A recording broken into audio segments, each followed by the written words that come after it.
Gusto mo bang malaman paano gumagana ang mga RFID systems na karaniwang nakikita natin sa schools at iba pang mga lugar? Well, you've come to the right place. Sasagutin namin yan dito sa LX Hub. Sa video na ito, ipapakita namin kung paano gumawa ng simpleng RFID attendance system gamit ang ESP32, RFID module, OLED display, LEDs at buzzer. Simple lang ang project na ito, pero sobrang useful at perfect din para sa schools, offices, or laboratories. Paano nga ba ito gumagana? Kapag tinap mo ang iyong RFID card o ID, automatic na mababasa ito ng system. Kapag registered ang card mo, magdi-display sa OLED ng message na attendance recorded, kasabay ng time and date, at tutunog ang buzzer bilang confirmation. Kung hindi registered ang card, maglalabas ito ng access denied, card not registered. Pagkatapos ng bawat scan, babalik ito sa screen na LX Hub Electronics. Please scan your ID. So guys, keep on watching para matutunan natin ang wiring, code setup, at testing ng ating ESP32-based RFID attendance system. So, tara na, simulan na natin. Ano nga ba mga materials na kailangan natin? Kailangan natin ng ESP32, RFID module, OLED display, active buzzer, red at green LEDs, 220 ohms na resistor, jumper wires, breadboard, at Type-C cable. O diba? Basic components lang ang need, pero pang smart system na.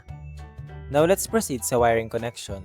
Una nating i-connect ang RFID module sa ESP32, ang SDA GPIO5, SCK18, MOSI23, MISO19, RST27, VCC 3.3 volts at ground sa ground.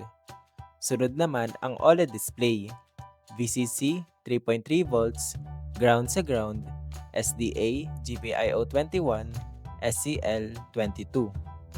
For LEDs and buzzer, i-connect ang anodes, green LED sa GPIO2 at red LED sa GPIO4.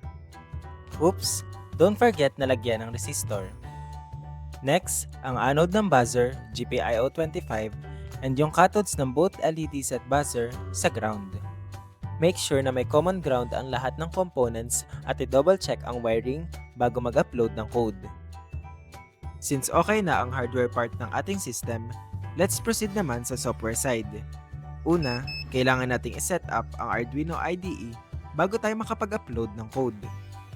Dahil ESP32 ang gamit natin, kailangan munang i-install ang ESP32 board package sa Arduino IDE.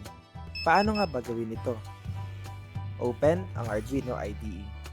Pumunta sa File, Preferences, sa Additional Boards Manager URLs, i-paste ang link na ito. I-click ang OK. Pagkatapos, pumunta sa Tools, Board, Boards Manager, i-search ang ESP32 by Espressif Systems. Tapos, i-click ang Install.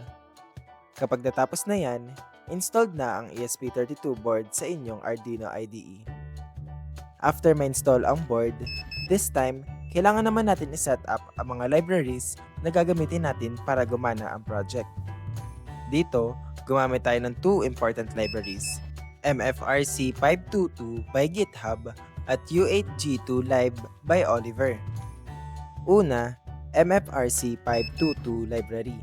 Ito ang ginamit sa RFID module. Siya ang nagbabasa ng mga RFID cards o IDs at nagbibigay ng unique code na tinatawag na UID. Sa pamamagitan nito, nalalaman ng system kung registered o hindi ang card. Yung isa naman, U8G2 Lib library. Ito naman ang ginagamit para sa OLED display. Siya ang nag-handle ng text at graphics sa screen. Madali nitong mapakita ang mga message tulad ng access granted, attendance recorded, sa mas malinaw at flexible na font styles. Nakakatulong din ito na maiwasan ang mga ghost pixels o mga naiwan na guhit sa OLED dahil nagbibigay ito ng tamang driver support para sa iba't ibang OLED modules. Ngayon, complete na ang setup natin, pwede na tayong mag-start sa code discussion. Sa part na to, dito natin dinedefine kung ano ang mga pins na gagamitin ng SDA at RST pins ng RFID module. Ginagawa rin natin ang object na MFRC522 para makontrol ang RFID module. Ito naman ang setup para sa OLED display. Dito natin ginagamit ang U8G2 library at hardware I2C connection para maipakita ang mga messages tulad ng access granted, access denied, at pangalan ng user. Ito naman ang part para sa Wi-Fi credentials at time settings.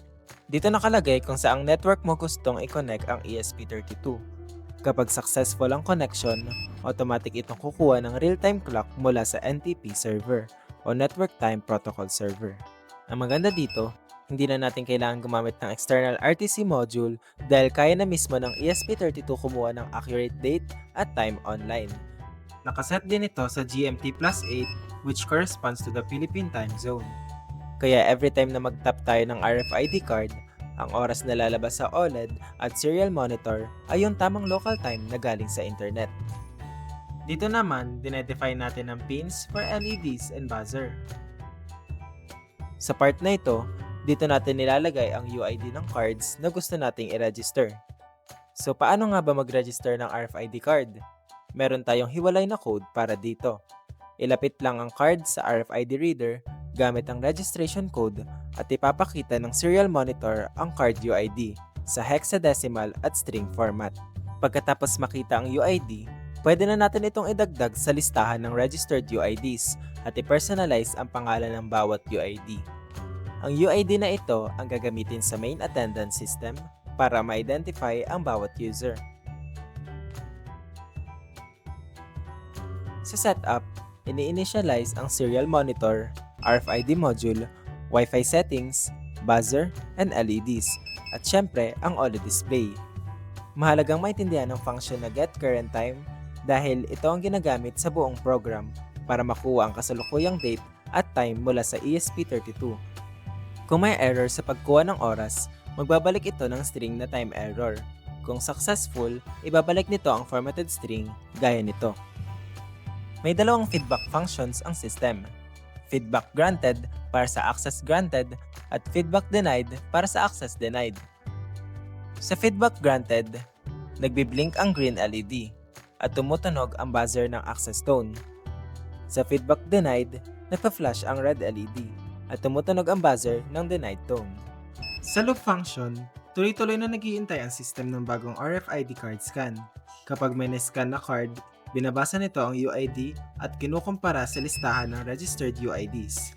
Kung match, magpapakita ng access granted feedback sa screen kasama ang pangalan ng user at oras. Kung hindi match, maglalabas ng access denied feedback at ipapakita sa OLED ang mensaheng card not registered. Pagkatapos ng 3 seconds, babalik ito sa default screen na may LX Hub Electronics, please scan your ID, na nag-i-indicate na handa na muli ang system para sa susunod na user. Ayan, tapos na ang ating code. Ready for upload na. Pero whoops, bago yon, make sure muna natin ang mga bagay na ito. Sa Tools, Board, piliin ang ESP32 Dev Module o yung exact board na gagamitin nyo. Sa Tools, Port, piliin ang tamang COM port kung saan nakakonect ang ESP32. Yes, successfully uploaded na ang code. Ngayon, nasa exciting part na tayo. Let's try our system kung gumagana. Trial 1, Registered Card. Ilapit natin ang card ng isang registered user. Halimbawa, si Intern Manuela. Makikita natin ang green LED at buzzer na magbibigay ng access granted feedback. Sa OLED, lalabas ang attendance recorded, kasama ang pangalan at tamang oras at lalabas din ito sa serial monitor. Trial 2, Unregistered Card. Subukan naman natin ang card na hindi nakaregister. Lalabas ang red LED at buzzer bilang alert at makikita ang mensaheng Access Denied sa OLED at serial monitor. Trial 3, Multiple Scans. Pwede rin nating subukan na mabilis ang pag-scan ng iba't ibang registered cards. Makikita natin na bawat card ay tama ang nalag na pangalan at oras at may corresponding feedback ang LEDs at buzzer. Sa ganitong paraan, mako-confirm natin na gumagana ang lahat ng intended functions ng system at naitatala ang attendance ng bawat user ng maayos. At kahit na currently nakikita natin ito sa serial monitor, pwede pang i-improve ang system. Halimbawa, sa pamamagitan ng pag-integrate ng database o cloud logging para mas madali at mas organized ang pag-record ng attendance. Kung may errors ka na encounter, huwag kang mabahala. Normal lang yan. Ang mahalaga ay ma-troubleshoot ng tama. Kapag walang nare-read ang RFID, make sure na maayos na nailagay ang mga registered UIDs sa code. Baka kaya walang nare-read ay dahil hindi pa naka-register o may typo ang card na iyong tinatap. Siyempre, check din natin ang wiring ng MFRC 522 and ensure it's powered by 3.3 volts. Kapag wala ka naman nakitang display sa OLED display, check SDA and SCL pins. Make sure na tama ang address. Kapag naman walang response ang buzzer at LEDs, i-verify kung nagmamatch ang GPIO pins na nakastate sa code. And of course, make sure na grounded sila. Kapag naman mali ang oras o error ang lumalabas, i-check ang Wi-Fi connection at NTP server configuration. Minsan nadadelay lang talaga, and kapag nangyari yon, just try again and you could reset the system sa pagpindot ng reset button sa ESP32. At syempre, huwag din kalimutang i-verify at i-upload muli ang code. Baka may maliit na syntax error lang ang problema. And that's it! Nakagawa na tayo ng ESP32-based RFID attendance system gamit ang RFID, OLED display, buzzer, at LEDs. Perfect ito para sa student attendance trackers o access control system. Kung nagustuhan mo ang tutorial na ito, don't forget to like and subscribe para updated ka sa susunod nating projects. Comment ka lang kung may suggestions ka para sa next video. This is Alex Hub, empowering up your projects. Kita-kits ulit sa next video!